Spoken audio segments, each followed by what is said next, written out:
Welcome back to the John and Linetia show. Linetia, if I made a hamburger in a lab, would you eat it? Nope. Why not? I'm scared. Of the fact that I made it in a lab? Or the fact just, that you made it in a lab. Anything made in a lab. No, just the fact that you made it. Uh-huh. Okay. Uh-huh. No, I don't have any... I just don't Desire? find this amusing. Well, my yeah. taste buds. So there was a university in the Netherlands developed a hamburger in the lab, basically taking culture cells or whatever from a cow, from muscle. Yep. And in a petri dish and grew it into a hamburger patty. A hamburger, well, a lab patty. And then had a couple of people try it. And what did these Recently. couple old people say about the lab burger? Well, there wasn't much taste to it. It felt like meat. It had a texture of meat, and but it didn't really taste. It said one of the journalists that tried it, one of the volunteer, and that's the weird thing. There were two volunteer tasters, Right. and one was a nutritionist rather, and one was a journalist. Right.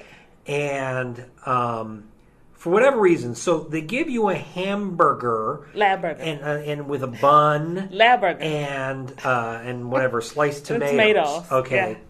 And so, what do they do to try it? They both just take the burger and they take a knife and fork and eat the burger that way. Who Right. eats a hamburger that way is my first thing. Some Okay. people don't eat a lot of bread with their... You know what? The burgers. idea of this was, does this taste like a hamburger? So you put it in a hamburger bun, you add stuff to it. And basically, the issue really is that when they made the burger, they didn't really give it much fat. Which means what? There's not much taste to it. Flavor. Yeah, that's where we get our flavor. flavors from. No salt and pepper either. And, They right. Well, they they could have added some. That's Yeah. the weird thing is like one of them is like, I rarely taste a hamburger without ketchup, onions, or jalapenos or bacon. It's like, idiot, why didn't you put those on and try? Because that was the whole point. Right, to see if you could this pass. Because you know what? I eat a lot of, there's some fat-free stuff that I eat that alone tastes not too good. But together, like if you've ever tried, like I've always liked processed American cheese, individually sliced. So you don't buy like Kraft? You just buy... I do buy I used to buy the processed, okay, but that's high in fat. Okay. Course.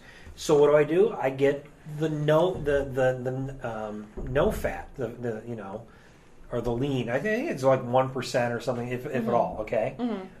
Alone, just eating that slice of cheese does not taste good at all. Okay. Put it on a sandwich. Okay. Put it on a hamburger. Tastes fine. Tastes fine. And So- you don't see a difference between that and getting just regular cheese. Well, yeah, Well, getting there cheese is. high in fat. Well, cheese high in fat may have more of a taste, but it's also got more fat. Okay. And it's either my choice in this case, because I've got high cholesterol. It's either I eat the one with no fat or I eat nothing. And you rather eat the one with no fat because Right. you have to have cheese on your burger. Well, it's You have to have cheese on your burger. or on my sandwiches. On your sandwiches. I don't want to eat a turkey sandwich without anything else. Turkey and cheese, ham sandwich, ham and cheese. So, but my point is that if the idea is to try a lab-grown hamburger, eat it as a damn hamburger.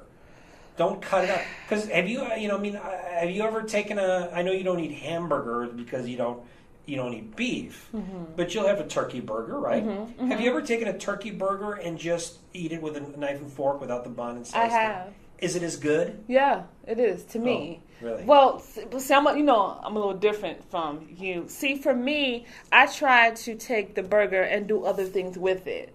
You know what I mean? Like usually you might get a burger and fries. What do you do with these burgers? I take the burger and I put it next to some veggies and some rice and gravy. I'll do that to my burgers. You just put it next to it? Yes. Just for the heck of it? Yes, And and then I you eat take the burger pictures and of fries? it, you know, and say, "Oh, look at you with no bun. Oh, You're look at naked. that You're a naked cute- burger." Cute burger. No, I try to with eat it like a veggies. dinner. You know, Yeah. I sometimes I don't do the bread. Yeah, but I'll put stuff on it. You know what I mean? I'll put, you know, ketchup. I'll put some mustard, some relish, some onion. I'll do that. But a lot of times, I probably won't eat the bread with it. But it's not a lamb burger, Well, so it's gonna have flavor because it has fat in it. I think these guys were goofy in how they created it. That said, the scientists basically look at it and go, they can change kind of how it is, maybe add some more fat cells and things like that. Yeah, they said they were going to try to do It's not a bad idea. I mean, when you think about it, I mean, if ultimately the choice is essentially taking, creating meat, in a lab, or killing more and more animals. Well, I guess it depends on your perspective. They claim that the demand for beef is going to be, really, really huge in this couple of years. Yeah. And that, by 2050, we might be out. And, I'm like, oh, well, okay. Well, it would be out, there might be a shortage. But if you think about it, when you've got factory farms, I mean, you think about, like you hear about chickens and turkeys that are being essentially overfed and kept in cages and inhumane situations and all of that.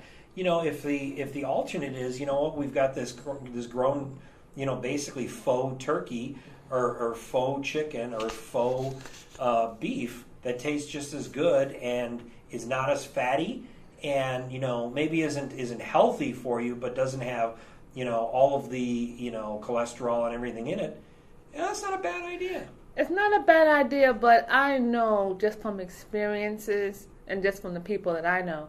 A lot of people will not be happy with this in the sense of, it's not for everyone. People, I want my beef. And then, I would say, well, when I make spaghetti and meat sauce, I use turkey, instead of beef. And they're like, how could you use turkey? Right. Because it just doesn't taste the same. So we're probably going to get that same situation with this. How are you going to be able to taste and eat this? It's just not going to taste the same. And it's not, because it's not directly from there. It's something that they've made in a petri dish. But I also look at it another way. Okay, a lot of people who first tried diet soda, especially when it came out, and a lot of people that even try it now that have never tried diet before, dislike the taste. Yes. Okay. But then after a while, if they keep trying it, after a while they get used to it. After a while, they almost prefer it. It's too much, sugar in regular soda, things like that. Same thing with light alternatives in, say, like alcohol, or anything else. Mm-hmm. And so, to me, this is something that if it was introduced, it's a good alternative. For some. And you know what? It may actually be introduced as a cheaper alternative at some point. For some. It's not a bad thing to pursue.